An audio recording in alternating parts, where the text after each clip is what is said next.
সিরাজগঞ্জের বন্যা পরিস্থিতির খবর জানাতে যোগ দিচ্ছেন সহকর্মী সিরাজুল ইসলাম।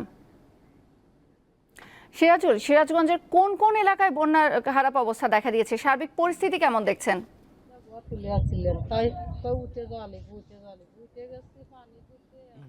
আপনাকে ধন্যবাদ।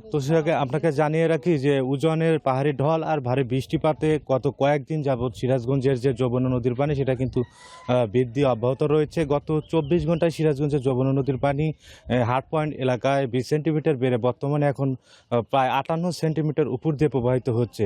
এভাবে প্রতিদিন পানি বৃদ্ধি পাওয়ার কারণে কিন্তু সিরাজগঞ্জের যে নদী অধ্যুষিত উপজেলাগুলো রয়েছে, যেমন বেলকুচি, চৌহালি, কাজীপুর এবং সিরাজগঞ্জ সদর, এই এলাকায় কিন্তু অনেক জায়গায় কিন্তু চর অঞ্চল রয়েছে। চর অঞ্চলে যারা নিচু এলাকা আসলে বসবাস করে, সে সকল এলাকায় কিন্তু পানি প্রবেশ করার কারণে ওই সকল এলাকার মানুষ কিন্তু পানিবন্দী অবস্থায় কিন্তু জীবনযাপন করছে। অনেক জায়গায় আমরা যেটা দেখেছি যে তারা কিন্তু বিশুদ্ধ পানির কিন্তু অভাব তাদেরকে দেখা দিয়েছে। সেই সাথে কিন্তু আসলে যারা আসলে গবাদি পশু বা গরু, ছাগল এবং হাঁস মুরগি পালন করে, সেক্ষেত্রে কিন্তু তাদের যে এই সকল প্রাণীদেরও কিন্তু চরম ভোগান্তি কিন্তু তারা পোহাচ্ছে। আরেকটা বিষয় আপনাকে জানিয়ে রাখি যে এই পানি বৃদ্ধি পাওয়ার কারণে কিন্তু সিরাজগঞ্জের যে শাহজাদপুর উপজেলা রয়েছে, সেই শাহজাদপুর উপজেলার কৈজুরি এবং জালালপুর ইউনিয়নে কিন্তু গত কয়েকদিনে কিন্তু যাবৎ কিন্তু যে নদী ভাঙ্গন সেটা কিন্তু অব্যাহত রয়েছে।